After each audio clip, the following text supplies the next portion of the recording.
boa noite, graça e paz a todos, amém? Noite maravilhosa, e hoje nós temos um tema que nos foi proposto, né? O que isto quer dizer, né? Nós encontramos isso em Atos, né? Quero saudar aí todos vocês que estão nos acompanhando na live no Facebook e no YouTube, né? A todos que nos acompanham e todos que irão nos acompanhar posteriormente, né? Então o tema nosso, o que quer isto dizer? No livro de Atos, capítulo 2, o versículo de número 7 e o versículo de número 12 nos diz assim: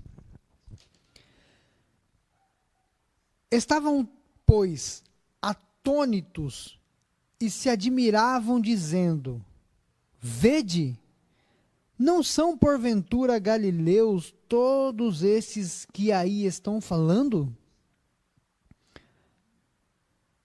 Todos atônitos e perplexos interpelavam uns aos outros: que quer isto dizer? Então aqui a versão que eu usei é a versão ARA, né? Que é Almeida Revista e Atualizada. No texto de Atos capítulo 2, encontramos duas perguntas que, se dermos a devida atenção a elas, elas nos ajudarão a compreender o que foi o Pentecostes. A primeira pergunta que nós vemos, que se encontra aí exatamente no versículo 7, né? Trocando em miúdos aqui, vou trazer uma linguagem mais atual, né? É a seguinte pergunta: estes homens que estão aí falando em vários idiomas, não são os galileus? Traduzido da frase, vede, não são porventura galileus todos estes que aí estão falando? Né? Para compreendermos a profundidade desta pergunta, precisamos nos fazer outra pergunta. Quem eram os galileus?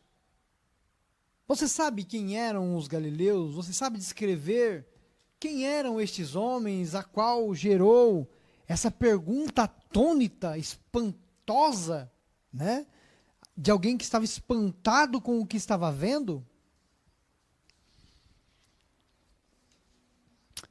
Com a resposta a esta pergunta, terá sentido a primeira pergunta, né?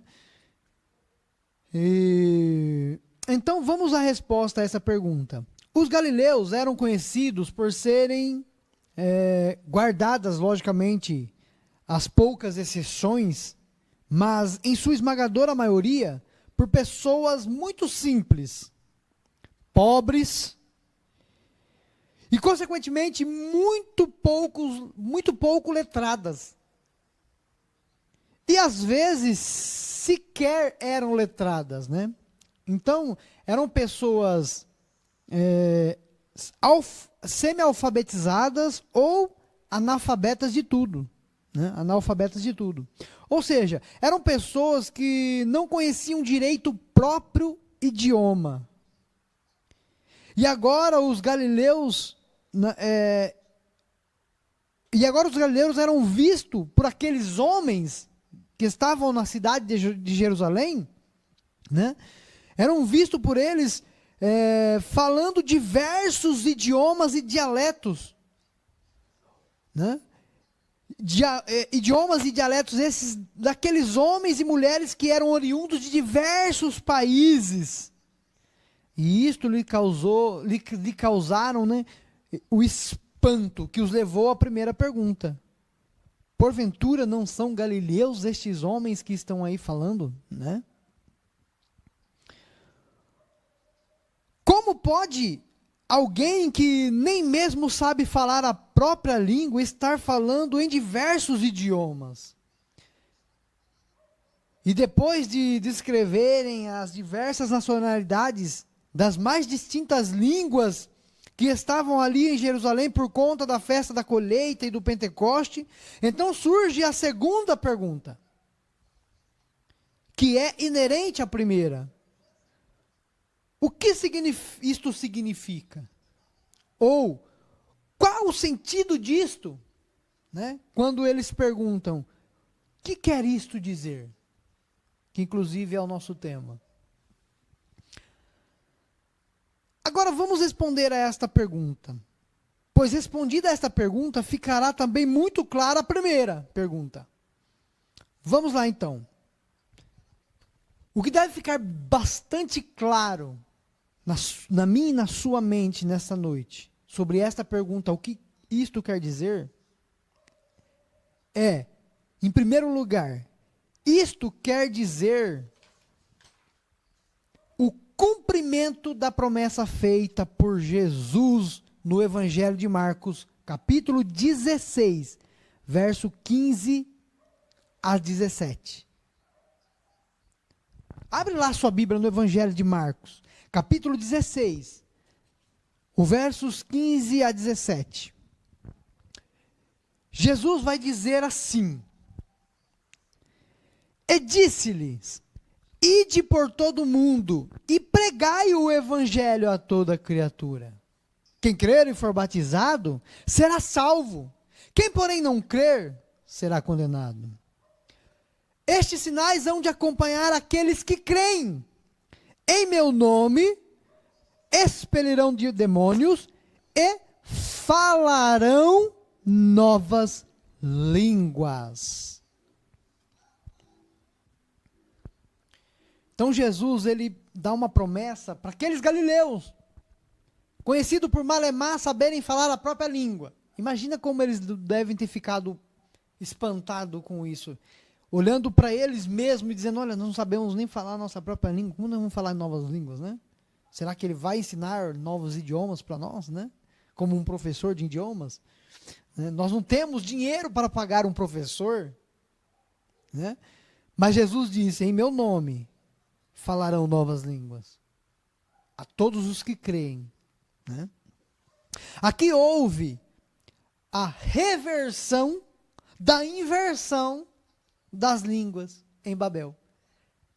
Uma coisa esquisita, né? Uma reversão da inversão, né? Porque na verdade, irmãos, se nós analisarmos a palavra de Deus, lá em Gênesis, capítulo 11, o primeiro livro da Bíblia, no capítulo 11, Gênesis capítulo 11, o verso 6, o verso 1, depois nós vamos ler o verso 6 e 7, verso 1, depois o verso 6 e o verso 7. Diz assim a palavra de Deus lá em Gênesis. Ora, em toda a terra havia apenas uma linguagem, ou um só idioma, né? Uma só maneira de falar.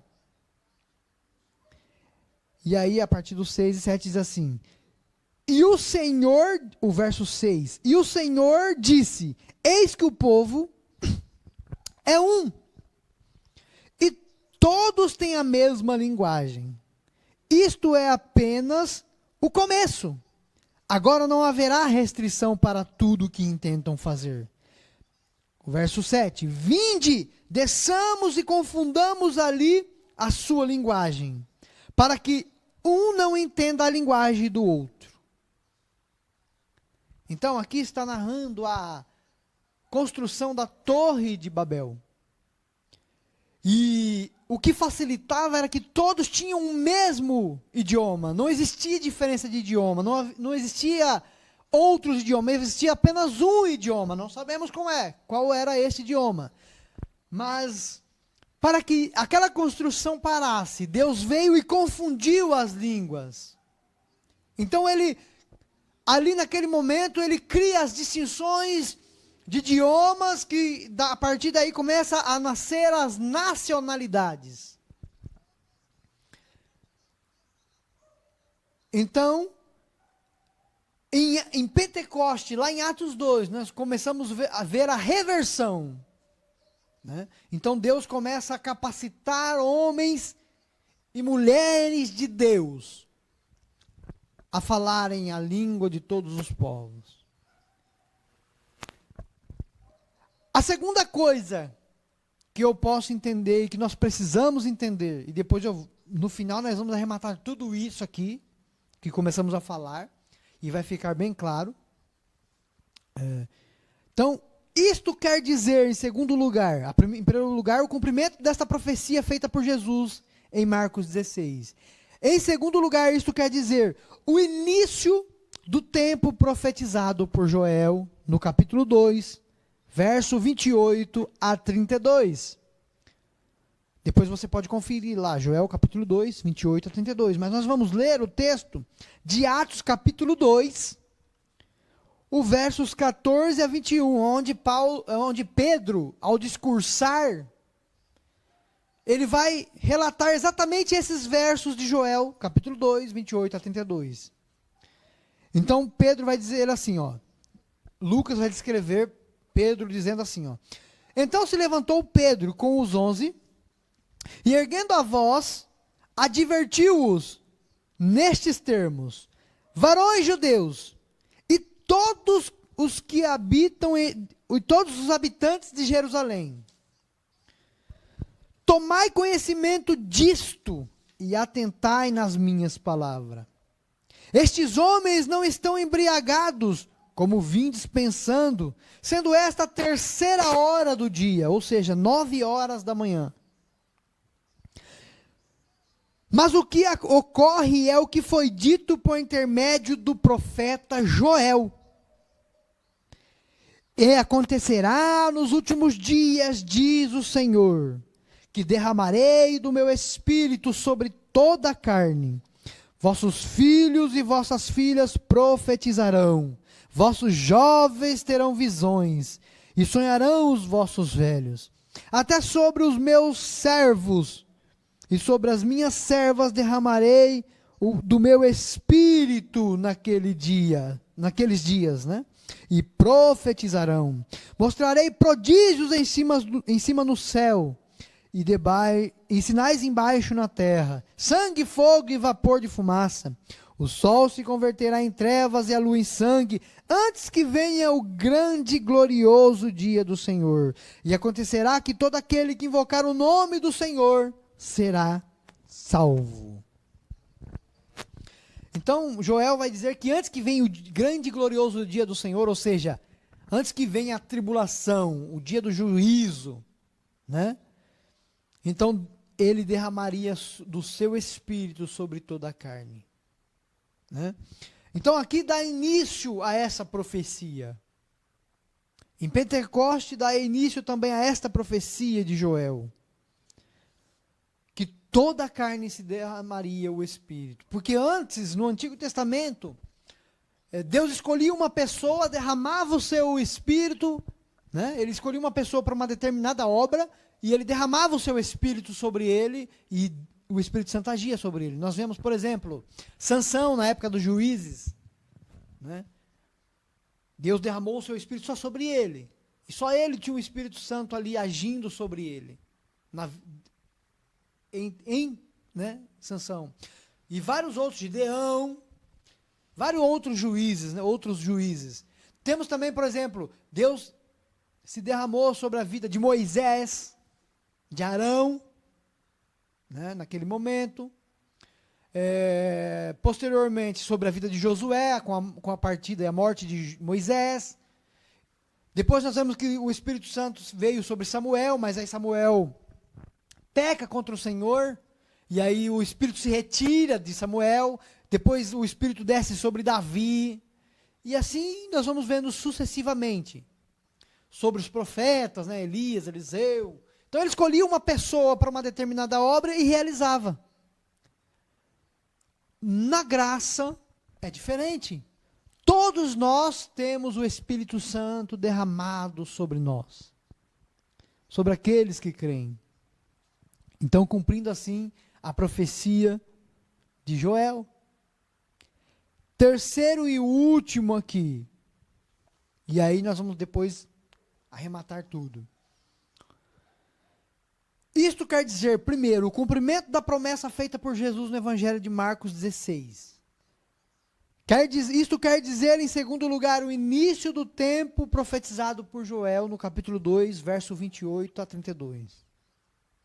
E em terceiro lugar, isto quer dizer o poder transformador de Deus, capacitando-nos para a obra evangelística.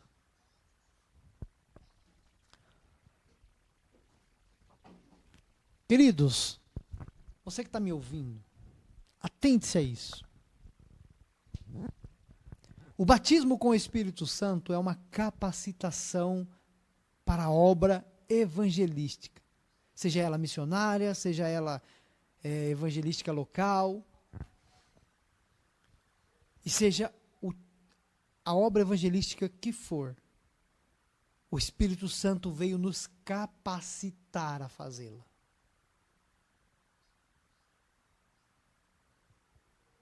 Assim, quando Deus elegia um juiz para governar, ou um rei, para governar sobre o povo, ou um profeta, ele precisava capacitar esses homens para tais coisas. E para que eu e você possamos trabalhar na obra, trabalhar em prol do reino, Deus veio nos capacitar. E hoje Deus não chama só um, Ele chama todos. E Ele capacita com diferentes dons. Porque Deus vai trabalhar com você em um determinado segmento da obra. E Ele precisa que você tenha um determinado dom. E aí Ele te capacita naquilo que Ele te chama. Deus não te manda para a obra de qualquer maneira, a esmo, e você se vira. Não, Ele te capacita. Por isso surgiu aquele ditado, né, que diz, Deus não escolhe os capacitados, mas Ele capacita aquele a que Ele escolhe. E Deus te chamou. Não existe um cristão na face da terra que não tenha um chamado para a obra do Senhor. Você não foi chamado para ser somente ouvinte.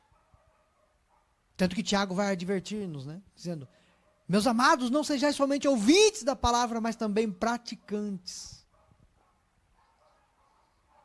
E nós precisamos praticar o reino de Deus.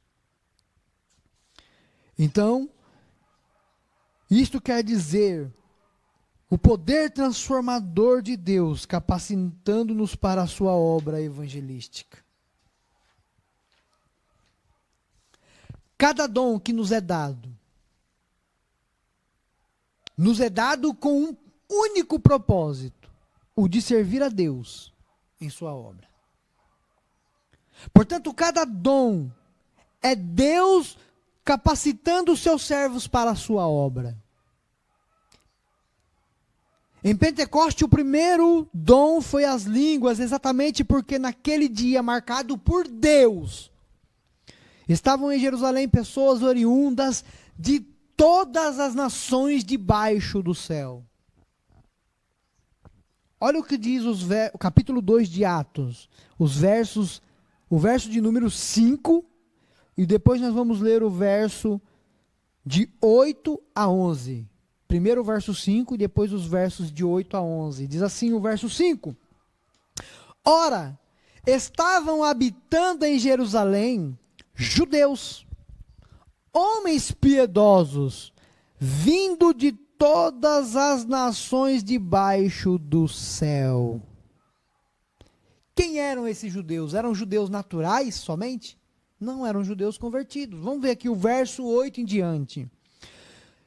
E como os ouvimos falar cada um em nossa própria língua materna, somos partos, medos, elamitas, e os naturais da Mesopotâmia, Judéia, Capadócia, Ponto e Ásia, da Frígia, da Panfilha, do Egito e das regiões da Líbia, nas imediações de Cirene e romanos que aqui residem, tanto judeus como prosélitos, cretenses e arábios, e como os ouvimos falar em nossas próprias línguas a grandeza de Deus.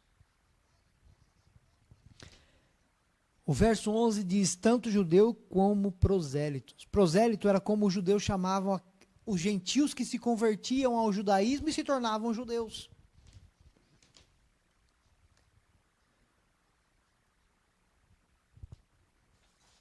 Eu não coloquei aí, mas veja o que diz Atos capítulo 2, precisamente o versículo de número... Deixa eu ver se é o versículo de número 6.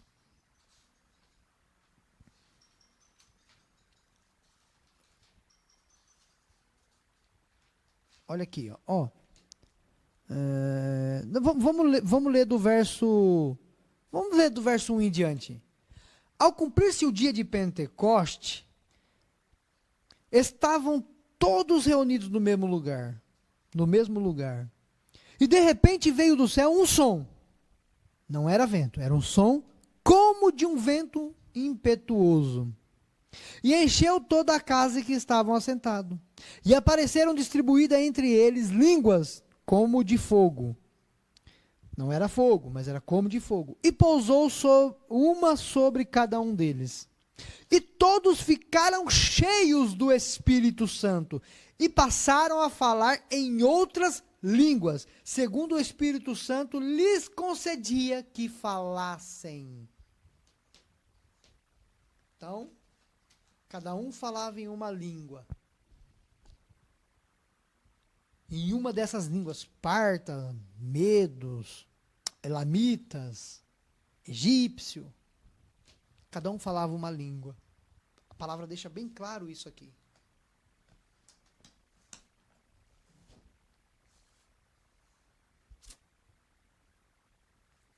O falar em outras línguas não só dava coragem para aqueles discípulos, coragem para que aqueles discípulos falassem sem medo para homens de qualquer nacionalidade sobre o Evangelho, sobre o reino, sobre o amor de Cristo. Pois teriam certeza que eles estariam compreendendo. Mas também demonstrou a todos aqueles homens das mais distintas nacionalidades ali o poder transformador de Deus sobre a vida daqueles que nele crê. Pois viram homens incultos e letrados se transformarem em homens poderosos no falar.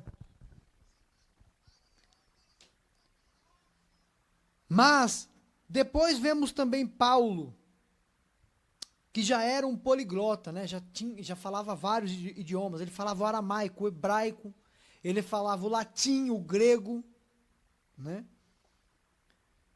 E após Paulo ser batizado com o Espírito Santo, não evidenciar esse dom, mas o dom de operar milagres. Veja, aqui em Atos capítulo 22, o versos de 11 a 17, Lucas escreve Paulo narrando diante de uma das autoridades romanas ali, agora eu não vou lembrar quem era, a história da sua conversão.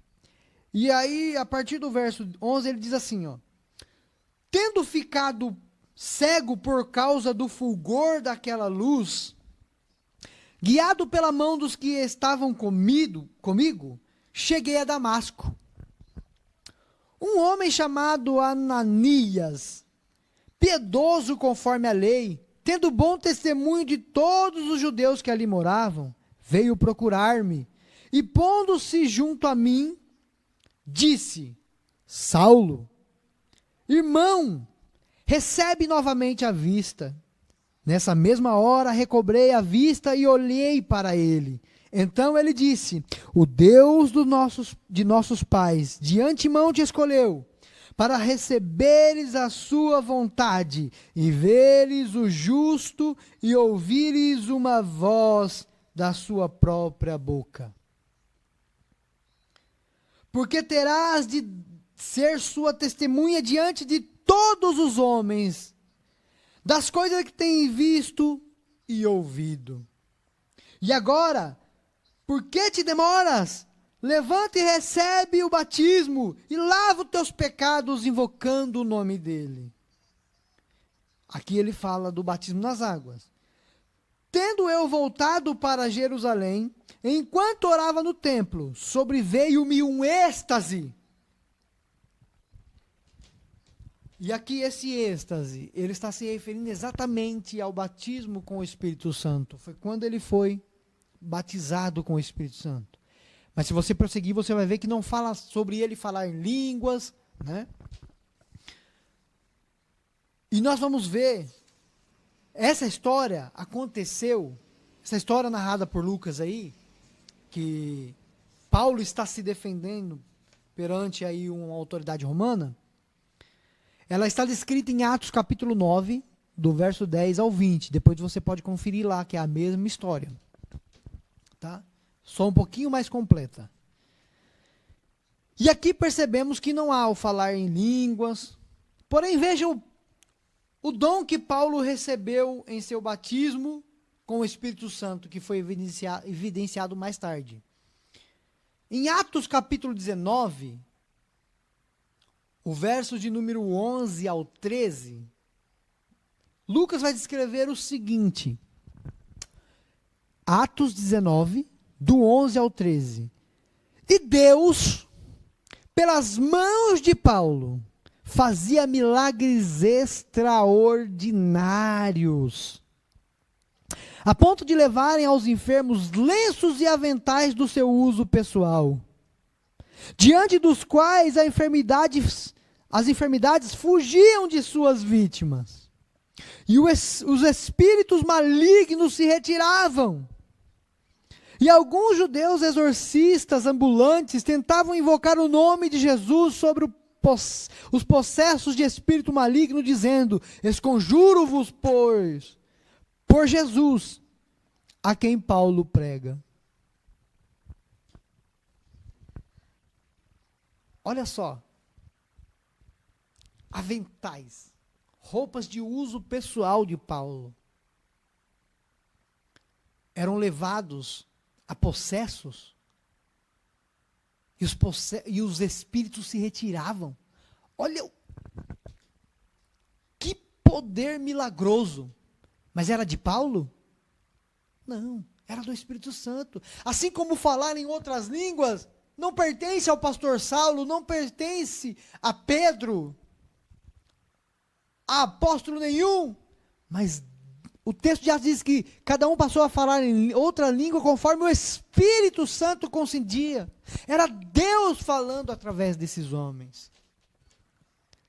É o poder de Deus nos capacitando para a sua obra. Naquele momento a necessidade era línguas. E talvez você se veja com a necessidade de aprender uma nova língua, porque Deus vai te colocar em uma situação e você vai falar e Ele vai entender, porque isso é promessa. Mas talvez alguém vai lhe ensinar uma nova língua, porque hoje está mais fácil, né, o curso de línguas. Mas o que for necessário, Deus vai fazer para que você cumpra com perfeição a obra de Deus. Para que você cumpra à risca o que Ele tem que fazer através da sua vida. Então Paulo aqui projetava milagres. E não só milagres de espíritos se retirarem, mas nós vemos também que as enfermidades eram curadas através de lenços e roupas de Paulo. Assim como também Atos vai descrever que as pessoas colocavam os enfermos no caminho em que Pedro passava, na mesma posição em que a sombra dele ia se projetar. E quando a sombra de Pedro se projetava sobre os enfermos, eles eram curados.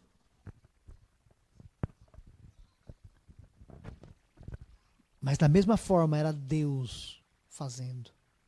Por isso que para aquele homem na porta lá do templo, Porta Formosa, Pedro olha para aquele homem paralítico e diz: olha, não tenho prata nem ouro, mas o que eu tenho isso te dou. Em nome de Jesus, o Nazareno, levanta e anda.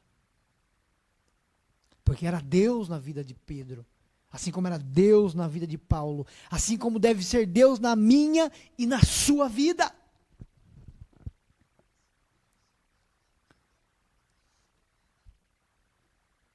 E a promessa de Marcos 16 não para ali. Ele fala: em meu nome expulsarão demônios, falarão novas línguas, se beber alguma coisa mortífera não fará dano algum. Não é para você beber veneno não, tá? Mas se alguém lhe der veneno a beber, por maldade, não fará dano algum. Serpentes, se forem picados por serpente, porque era um perigo do evangelista, era o perigo mais recorrente que o evangelista judeu corria. Porque quando eles iam para outras nações, eles obrigatoriamente passavam por desertos que tinham serpentes perigosíssimas. Né? Então, se alguma serpente lhe acometer, não lhe causará dano. E nós vemos que lá na ilha de Malta, Paulo foi pegar uns gravetos, né, e uma serpente que estava no meio, não deu para ver, pegou o dedo de Paulo. E todos esperavam que Paulo ia cair durinho, mortinho da Silva, né, como diz o Joe.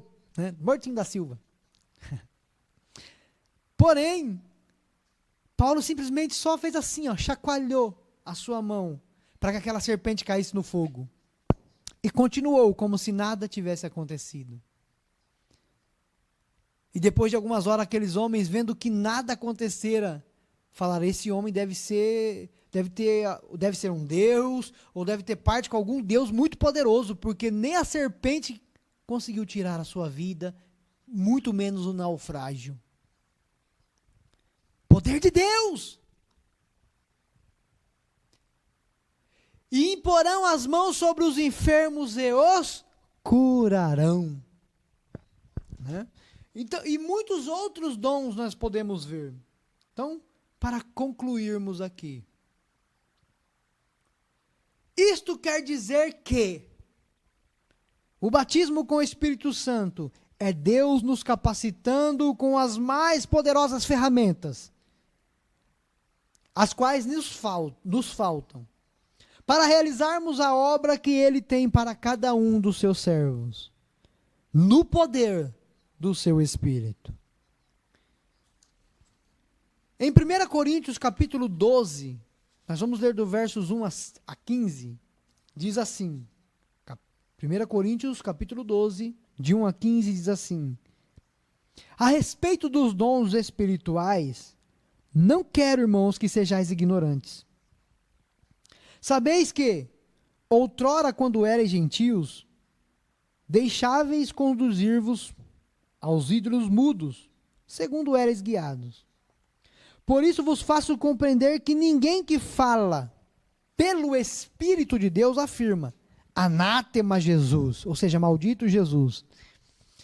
Por outro lado, ninguém pode dizer Senhor Jesus, senão pelo Espírito Santo.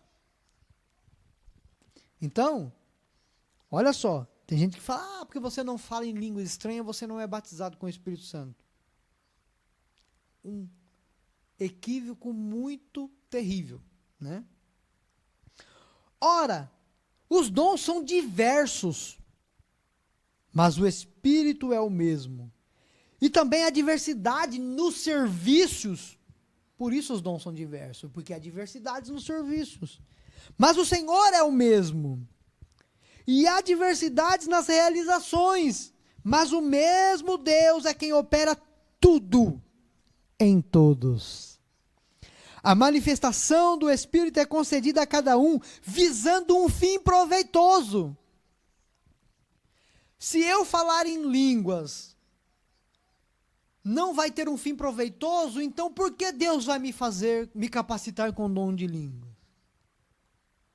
Se eu realizar milagres prodigiosos, milagres extraordinários, não vai ter um fim proveitoso, então por que Deus vai me capacitar com o dom de milagres?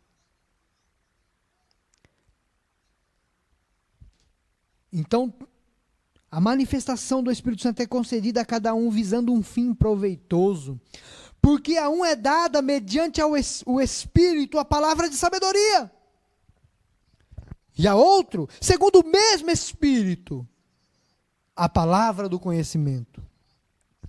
A outro, no mesmo Espírito, a fé. Não está falando da fé salvífica, aquela fé que te levou à salvação, mas aquele dom de crer e de pôr a fé em prática de uma maneira poderosa.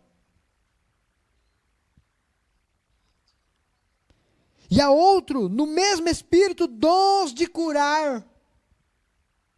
E a outros, operações de milagres. A outros, profecias. A outros, discernimentos de espírito. A variedades de línguas.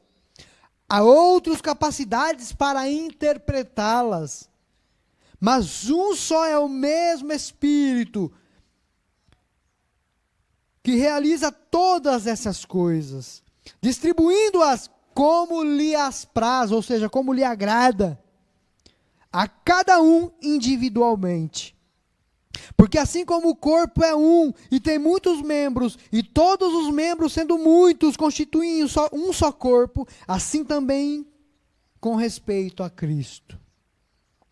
Pois em um só Espírito todos fomos batizados em um só corpo, quer judeu, quer gregos, quer escravo, quer livres, e a todos nós foi dado a beber de um só Espírito, porque também o corpo não é um só membro, mas muitos. Se disser o pé, porque não sou mão, não sou do corpo, nem por isso deixa de ser do corpo. Ou seja, se você disser, se eu não falo línguas, não sou batizado, nem por isso você deixou de ser batizado. Se eu não curo, não sou batizado, nem por isso você deixou de ser batizado. Se eu deixo de apresentar qualquer uma desses dons, não quer dizer que não sou batizado, porque você tem certeza que você vai ter. Você pode, no momento, não saber qual é o seu dom. Com qual dom Jesus te capacitou. Mas que você tem, você tem. Porque todo aquele que é chamado por Cristo e aceita o chamado, tem um dom. Deus o capacita. Deus não te manda para a obra sem capacitar, não. Note que há uma infinidade de dons com os quais Deus nos capacita para a sua obra. A uns ele dá outros ele dá mais, né? Falar em línguas ou não, operar milagres ou não, não significa fazer parte do corpo ou não. Cada um tem o seu dom dado por Deus. Peça para Deus nessa noite lhe mostrar com qual dom Ele te capacitou. E vamos juntos fazer a obra de Deus no poder do Espírito Santo de Deus. Vamos juntos. Peça ao Senhor. Querido Deus, que esta palavra, Deus, possa ter ido de encontro aos corações necessitados. E que ela venha surtir, ó Pai, o efeito para o qual o Senhor nos deu. Pai, se porventura houver alguém em nosso meio que ainda não foi capacitado, capacita-o em nome de Jesus. E ó Deus, abre a nossa visão espiritual para entendermos o nosso dom, o dom que o Senhor nos deu. Em nome de Jesus. Amém. Querido, uma boa noite. Que você possa, nessa noite, ter sido abençoado com essa palavra, ter aprendido, e que você venha pôr em prática. Que o amor de Deus e a graça salvadora do nosso Senhor Jesus Cristo e as doces consolações e a comunhão do Pai com o Espírito Santo esteja sobre a sua vida, hoje e sempre. Amém. Uma boa noite a você e Deus abençoe.